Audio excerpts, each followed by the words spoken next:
healing at the pool. Sometime later, Jesus went up to Jerusalem for one of the Jewish festivals. Now, there is in the Jerusalem near the sheep gate a pool, which the Aramaic is called Bethsaida, and which is surrounded by 5 covered colonnades. Here, a great number of disabled people used to lie: the blind, the lame, the paralysed. The one who was there had been an invalid for 38 years. When Jesus saw him lying there and learned that he had been in this condition for a long time, he asked him, "Do you want to get well?" "Sir," the invalid replied, "I have no one to help me and into the pool when the water is stirred. While I am trying to get in, someone else goes down ahead of me." Then Jesus said to him, "Get up, pick up your mat and walk." At once the man was cured, and he picked up his mat and walked. The day on which this took place was a Sabbath, and so the Jewish leaders said to the man who had been healed, "It is the Sabbath. The law forbids you to carry your mat." But Jesus replied, "The man who made me well said to me, 'Pick up your mat and walk.'" So they asked him, "Who is this fellow who told you to pick it up and walk?" The man who was healed had no idea who it was, for Jesus had slipped away in the crowd that was there. Later, Jesus found him at the temple and said to him, "See, you are well again. Stop sinning, or something worse may happen to you." The man went away and told the Jewish leaders that it was Jesus who had made him well.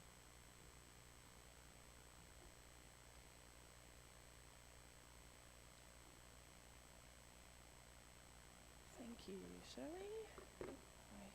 The right button? Yes. Thank you, Shirley. Thanks for jumping in. And doing that at the last minute. Really appreciate it. Okay, so it's Missions Month.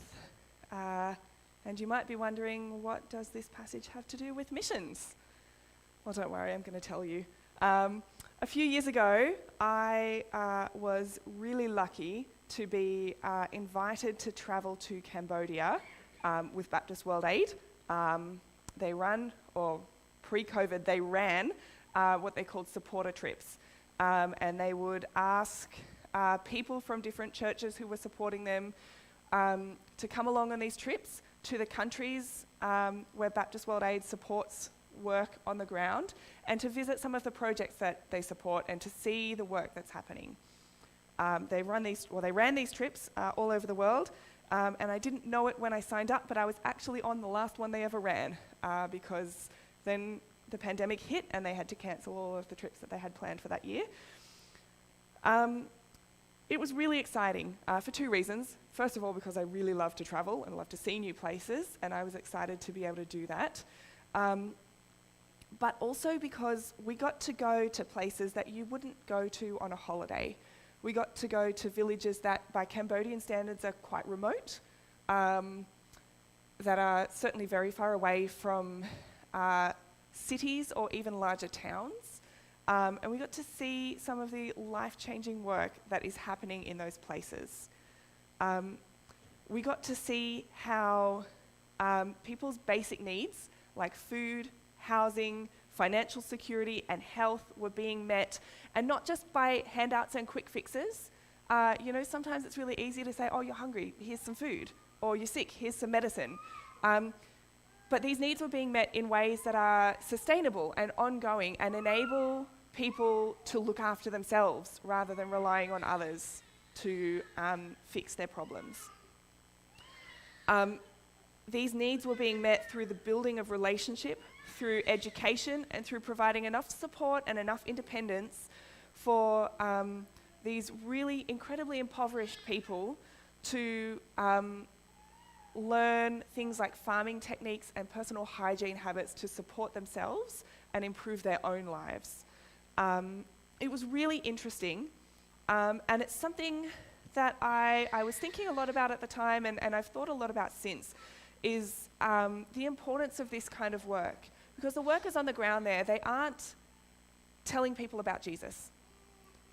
They're Christian workers, but what they're doing is meeting people's basic needs, because what they have found and what research has told us about the way that humans function, the way that we are created, is that when we're in survival mode, when we're going, where is my next meal coming from? How am I going to keep my house?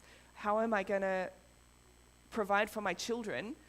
We can't process anything else. Our brains are just stuck on that.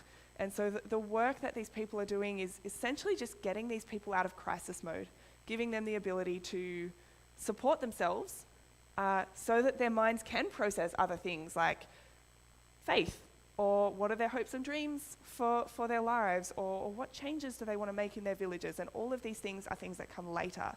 And often I think we have questions about that. Are you really doing the Lord's work if you're not telling people about Jesus? I think this passage has something to say about that.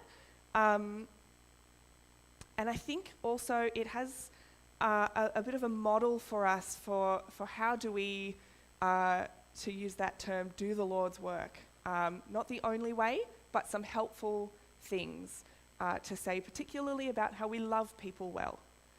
Because that's what these people in Cambodia were doing. They were loving these people in a way that empowered them to live their lives in a better, safer, healthier way. And this passage is actually a little bit unique in Scripture in a few different ways. It has some really key points of difference to some of the other healings and miracles that we see from Jesus. You might have noticed them as Shirley was reading, and if you didn't, that's okay, because we're going to talk about them. But I think because of these key differences, it actually raises some really helpful questions about what it means to be people of love. Because an essential part of God's mission is loving people, isn't it? We're all called to be people of love. That's what Jesus says when he sums up the law. He says, love God and love your neighbour. That's what we're called to do. So let's have a little bit of a closer look at this passage. First, a bit of background. Jesus has come up to Jerusalem for one of the Jewish festivals. This was very common. People would come to Jerusalem often for a few days. They would go to the temple. They would attend the celebrations. It was a really social time because all your friends and your distant family members have also come to Jerusalem, so people are catching up. There's a lot of people in the city. We don't know how he's ended up at this pool. Perhaps he's gone for a walk, but either way, he's there. It doesn't tell us whether he's there with his disciples, but if he is, they're not the main focus of this event, this moment. He's come to this pool, and he notices this man who is paralyzed. He's unable to walk. These days, we might call him a paraplegic. And this man, this is already a point of difference, because you'll notice in a lot of the other healing stories, I think of the blind man sitting by the road. What does he do? He calls out to Jesus. He says, Jesus, help me. I think of the paralyzed man whose friends decide that Jesus needs to heal this guy, and so they dig a hole in someone's roof and lower him down to ask for help. We see people approach Jesus and say, Jesus, can you help me? I'm sick, my daughter is sick, my family member is unwell, can you help us? This man doesn't approach Jesus, and if you read on the passage, it actually seems like he doesn't even know who Jesus is. He may not have even heard of Jesus at this time. But Jesus notices him. And not only does he notice this man, but he cares enough to find out this person's story. Maybe he asks someone else who's in the area. Maybe he asks the man directly. We don't know that bit. But he finds out that this man has been a paraplegic for 38 years. And we don't know a lot about this man. That's all we know. We know he's a man. We know he is a paraplegic. And we know he's been that way for 38 years. That's what Scripture tells us. There's a couple of other clues as we go on to the passage, but let's just have a look at who he is and what those things mean. So we know that being without the use of your legs in those days was a lot different to having that same problem today. Today there's these great wheelchairs, and even ones that you have like a little joystick to move in whatever direction you want to move. You can function with autonomy and with dignity today, even if you can't walk. But in those days they didn't have wheelchairs, they certainly didn't have electric wheelchairs.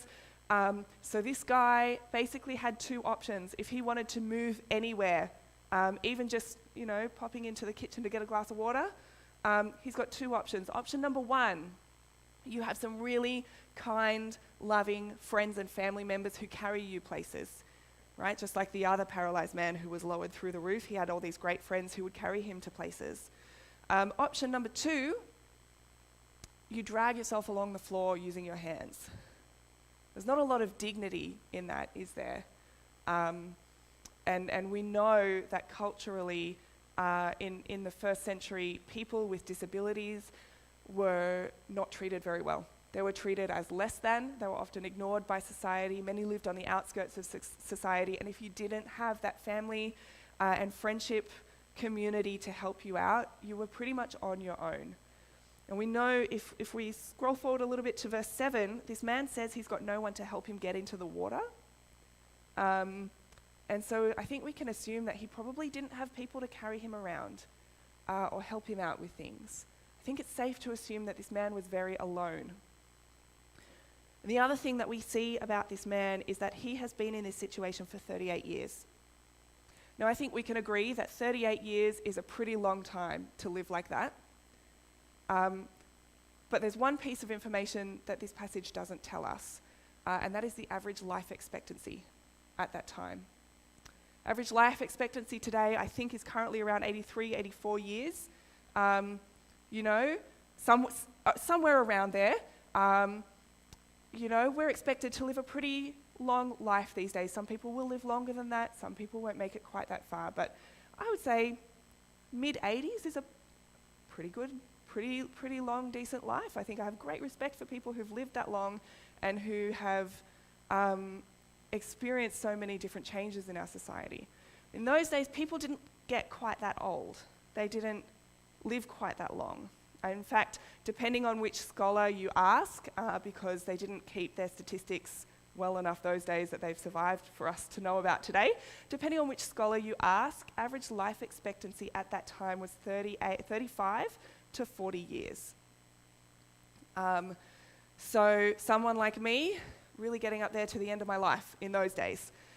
So having been in that situation for 38 years, with an average life expectancy of 35 to 40 years, he was either born in this situation or became paralyzed as a young child, has lived his whole life like this, and when he says he's got no one to help him into the pool, I wonder if what he means is, I've got no one left. I'm very old, I'm very alone. And I know that that's not a situation we would wish on anyone ever. So we've got this elderly man, he's all alone, he's really got a lot of struggles in life, and most likely he spends every day by this pool. Because getting himself around is hard, and where else is he going to go? And so we can see from his responses to Jesus that he seems like he might be a little sad, a little bitter perhaps, which I think is understandable after living a very long life in very difficult circumstances. It makes me wonder how many people paid any attention at all to the grumpy old man who's always there by the pool. But Jesus noticed him. And we see that Jesus not only noticed him there among all of the other people with disabilities who were lying by this pool, but he had enough compassion for this man to really see him and to want to find out about him and to speak to him, despite the fact that this man was probably not a very pleasant person to talk to. Jesus asks him a question, he doesn't really answer, he just grumbles about his life. So Jesus asks him, do you want to get well? And I think this is the first thing, isn't it? When we talk about being people of love, when we talk about helping people, there's dignity in that question, isn't there? What do you want? You're a person. You have value. You have inherent value because you are a person. What do you want? Do you want to get well? I think when we look out on all the hurting people in the world, all the hurtful situations in the world, to have compassion not just at the overwhelming amount of things going on in the world, but to notice the one thing, the one person or people group, that one specific issue that breaks your heart, that you have compassion for, and to have enough compassion to find out about that. Part of what it means to be a person of love is to have compassionate love for people. Even people others might not notice, or others might choose not to notice. Now you might expect that this man would reply, yes, absolutely I want to get well. Can you help me? Can you get me into the pool? What can you do to help me? I want to get well. It's not exactly how that conversation goes. And again, I think it's helpful to point out that I don't think this guy has heard anything about Jesus. I do not think that this man has heard that there is a guy going around the countryside doing miraculous things, and that this person standing in front of him might be that guy. He seems to know nothing about any of that. And so when a random person comes and stands in front of him and says, do you want to get well? He's not thinking, this person might be able to change my life. He's probably just grateful for the conversation. And so he says, oh, well, I can't get into the pool. No one can help me. And it might be a little confusing. Why is he talking about a pool? What's not articulated in this passage is that the Jews had a special belief about this pool. And the belief was that from time to time, an angel would come down from heaven and would stir the water. And the first person to get into the water after it's been stirred by the angel will be healed of whatever ails them. But this guy has been around for 38 years at this pool, and he knows that the person who's first into the pool is going to be the person who still has the full use of their legs and who has a bunch of friends and family members to help get them in there quickly. Because you can imagine, I'm sure, that when the waters are stirred, everybody wants to be the first one in. And I'm sure that there is quite a number of people with varying disabilities who've got friends and family at the ready, so that the second it's time, they can be the first one in. And that man who's by himself with no help and no ability to walk, he's never going to be the first, is he? And so for him, the idea that he could ever get well, it's not an idea at all. It's something he probably wouldn't even think about. You see, this man's worldview was so small. He probably sat by this pool all day. If he's not aware of Jesus, he was probably not aware of any of the other goings-on in Jerusalem. He's not the kind of person who people would just come and have a chat to every day. And so his whole world was his inability to walk and this pool and the other people who were at the pool. That seems to be it. And he had no knowledge of the power that Jesus has to change his life. And because he doesn't know that this power exists, he doesn't know to ask for it. If you knew that someone standing in front of you had unlimited power to improve your life, would you ask them to do it? Probably. But if you don't know who that person is and you don't know they have that power, you'd never think to ask every person who speaks to you to help you, would you? But Jesus does something that this man probably could never have predicted. He just says, get up, pick up your mat, walk. And it says, at once he was healed. Actually makes me wonder, I wonder how long it took his brain to realize what his body was doing. Sometimes we have things happen and our body just responds and we go, oh, I just didn't realize I was about to do that. It just makes me wonder, at what point in the standing up and the picking up the mat did he stop and go, oh, I'm walking. It must have been such a bizarre feeling, doing this thing that he had never imagined that he could do. When we were in Cambodia, we got to visit a lot of different projects. We went to a kids club where kids were taught to read and write, and they were taught great songs about the importance of washing your hands and brushing your teeth. We went to a bunch of different farms, and we also went to some education groups and some, they call them financial teams, finance groups, savings groups, where the people from a village get together and pool their savings and then use it to lend money to the individual farms to help them buy farming equipment. And often that equipment is used by the whole village. Every single place we went, we heard variations on the same thing. We had some field workers who were there to show us around and tell us about the work that they were doing and introduce us to people. And every single place we went to, the people there said something along the lines of, you wouldn't believe the difference. They were all saying, please show these people the photos of what my farm looked like before you came here. Show them the difference that you have made. We had never imagined that our life could be like this. We had never once thought of the idea that we would ever do anything more than just struggle to put the next meal on the table for our families. They were overwhelmed with gratitude for the things that these people had taught them, and not for the things that had been handed to them, but for the education and the empowerment to learn how to do things for themselves. And they kept talking about the difference.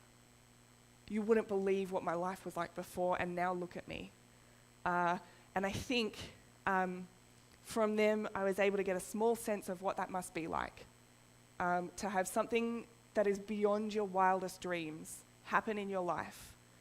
And to have to come to terms with this amazing new life that you have now. And I think that's the difference with people of love. People of love bring hope, not just through words, but through actions as well. Jesus' words, stand up, pick up your mat, walk, might have been confusing at the time, but they were words of hope, weren't they? And Jesus' actions, anyone can say those words, but when Jesus said them, there was power behind them. There was an action involved. The man actually did stand up and pick up his mat and walk. That brought hope too, and I'm sure that it didn't just bring hope to that one man who was suddenly able to walk and be a functioning member of society again. I'm sure it also brought hope to other people who witnessed that, because how incredible. And I can tell you that witnessing the changes that we saw from the work in Cambodia, that brought hope to me as well. And so I think people of love, when we're loving each other well, we're bringing hope. Now, there are two more important things that happen in this passage. The first is that as this man is walking away, probably immediately after having been healed, some religious leaders stop him and they tell him off. Why are you carrying this mat? It's the Sabbath. You shouldn't be carrying anything. We don't work on the Sabbath. This is an important law and you need to uphold it. Quite honestly, if it was me in that situation, I probably wouldn't have any clue what day it was. You know? This is a miraculous life change. You want me to follow my calendar? I wonder if this man was confused, a little surprised that this is possibly the first interaction he's having after having been healed. He just kind of says, well, the man who healed me told me to pick it up and walk. And of course, immediately these Jewish leaders want to know who is telling people to work on the Sabbath. And they don't find out who Jesus is quite yet. They do find out a little bit later. And if you read the rest of the chapter, you'll find out that this one little comment from this man, probably made in a moment of surprise or confusion, leads to a very public confrontation. between Jesus and the Jewish leaders that we unfortunately don't have time to get into today, but it's a good read. So if you're looking for a Bible passage to read, you could read the rest of John chapter 5 and see what happens next. The second thing that happens is this. Later, maybe later that day, maybe the next day, we're not told, sometime later, the man is at the temple, possibly to offer a thanks offering to God for his healing, possibly to celebrate the same festival that Jesus is in town for. He's there. Temple is probably very crowded because lots of people travel in for these festivals. But Jesus sees him again and he speaks to him. And he encourages the man to not live in sin so that something worse won't happen to him. Now, something worse, Jesus is not saying if you don't watch out, you'll lose the use of your arms as well. That's not what he's saying. He's not talking about an immediate physical something worse might happen to you tomorrow if you don't watch out. The something worse is an eternity separated from God. Don't live in sin. Live in the light. Right? Be right with God. Because what happens after that is infinitely worse than 38 years unable to walk. This might seem like an odd conversation, and I wonder whether that's the whole interaction or whether more was said that isn't recorded. But I think here too we see another act of love. Jesus finds this man at the temple and he encourages him to continue following God. You see, people of love are people of encouragement, aren't they? They don't just bring hope, they bring encouragement to those as they journey. Being a person of love is about getting alongside someone and being with them in the journey. And I think this is really lovely because we don't often get to see Jesus follow up on someone later, do we? Often we see a healing happen and then the Bible moves on to the next event. So it's really lovely to see two separate interactions with this man and Jesus. And I think that's a model for us as well for how to love people well. Now you'll notice that this spiritual encouragement doesn't actually come at the same time as the healing. Jesus provides for this man's immediate needs. He brings him out of that crisis mode, that inability to think of anything other than, well, I can't walk and this is my whole life, and allows him the space to consider other things, like maybe you should think about your relationship with God. Maybe you should think about being right with God. That conversation is a separate incident that happens later. And again, I think we see here this model for this work of helping people by providing for their immediate needs so that later they can think about other things, including their spiritual needs. I want to finish up with a story from my trip that I think really, really clearly shows not only the idea of being people of love, but the impact that can have not only on one person but on a whole community. We were taken to a farm to visit a man that our local hosts, these field workers, thought that we should meet. He wasn't originally on our schedule, but they really pushed the trip organisers. They were like, no, you need to meet this person. This is really important. And so we're taken to this farm, and we were introduced to a man whose name was Uk Meng. He was 77 years old when we met him in 2020.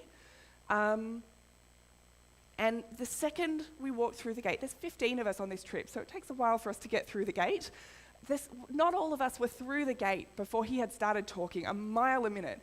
I mean, really, the translators couldn't keep up with him.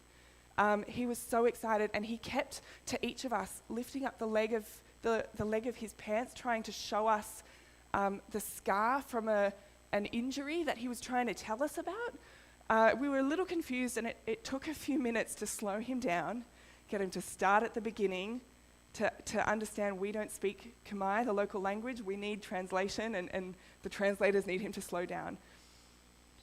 But he told us about how, as a young man, perhaps some context first, he lived in an area that was the last stronghold of the Khmer Rouge, the people who instigated the Cambodian genocide.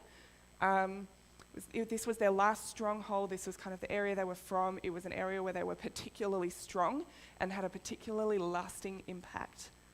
And so he lived in this area, and as a young man, they forced him to be a soldier. So it's very common. Any able-bodied man was forced to be a soldier, and if you don't, we will hurt your family. So he had no other option but to be a soldier and to commit unthinkable atrocities on their behalf. Things that he didn't believe in and didn't want to do, but had no choice about doing because they had his family. And when they were finished with him, they cast him aside and they shot him in the leg. And to this day, he walks with a limp and he can't walk very far. He has a little motorbike that he uses even to just drive to his neighbour's house, which is like 2 houses down the road, because he can't walk far. It's too painful for him. And when the peace came, he told us how he had no hope. He had this tiny little farm, and I think he grew cabbages initially. And you know, if one year there were pests or perhaps bad weather, that was it. His crops were destroyed and he had no income for that year. This man was the poorest of the poorest of the poor. And he told us that he had no hope, and he knew that was going to be his whole life. No further questions. This is it for me. But one day he got connected in with these field workers, these aid workers, these people of love who noticed him, had compassion on him, took the time to hear his story, to get to know him, and began encouraging him and giving him hope through their words and through their actions.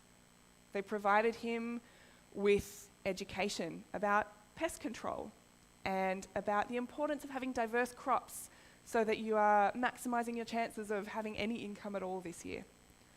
They gave him a lot of knowledge and education about agricultural principles that would help his farm become more sustainable in terms of the income that it was providing him. When we're talking about income, we're not talking about profits, we're not talking about getting rich, we're talking about enough money to feed his family 3 meals a day. And when we were there, his farm was like an oasis in the desert. He had cabbages that were bigger than my head. I've never seen a cabbage that big in my life. He had long beans that were 3 times the length of any bean we saw on any other farm on that trip. He had bananas, he had fruits and vegetables that I didn't even know the names of. And he had 2 enormous ponds full of fish that he also sold. So when the pests come through his cabbages, he's got something else to sell. He's doing okay. And he uses the income from his farm for 2 things. Number 1, to ensure that his daughters and his granddaughters receive an education. In a country where people are very suspicious of education because of the history they've had with it, he sees the value and he makes it happen. And the other thing that he uses his income for is to host community meals every couple of weeks. Everyone in the community is invited to his house, and he feeds them with food from his farm, food that he could otherwise sell, but he doesn't need to because he has enough now. And one of the men in our group said, you know, I'm so impressed with all this work that you've done. I see that you're an old man now. Are you planning to retire and hand over the farm to your daughters? And he said, no. He said, I don't have enough money yet. Seems like an odd thing to say considering how generous he was with giving stuff away. And so we asked, what do you need the money for? And he said, I'm building a school. He said, the children in our village get on a bus and they travel an hour to school. And in the rainy season, the road is washed away so they can't go. In the harvest season, they're needed on the farms to help their parents so they can't go. Our children are not being educated, so out of my savings, I'm building a school in my village. None of these things would have been possible, first of all, without the assistance of God, but without people of love who saw the problems in these communities and took compassion and went in there, understanding those needs, and were people of love in those communities. You see, the love of God is infinite.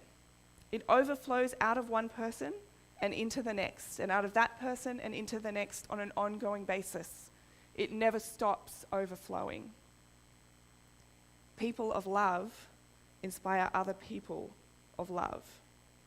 Your compassion and your action, your encouragement and your bringing of hope inspires others to do the same for those that they encounter. We don't know what happened to the man in this passage. We don't know whether he went on to become a person of love, whether he went on to follow Jesus or not. But we do know that the impact that Jesus had on this man's life was amazing. Hard to define how big it was. So where does that leave us? People of love aren't just aid workers or missionaries. They're not just SRE teachers. They're not special people with special gifts. We're all called to be people of love, aren't we? And we're given all sorts of information in our world about what it means to love someone. Just be a kind and loving person. Practice a bit of tough love. Just be nice and be tolerant. We hear all sorts of things, but from what we see in the Bible, we see Jesus being a person of love everywhere he goes, and that looks different in different situations. And if you read every single thing in all four Gospels, you will see that being a person of love looks different depending on who you're loving and what they need. But from this passage alone, we can see a really helpful model for what it might look like to be a person of love and to impact someone's life for the better.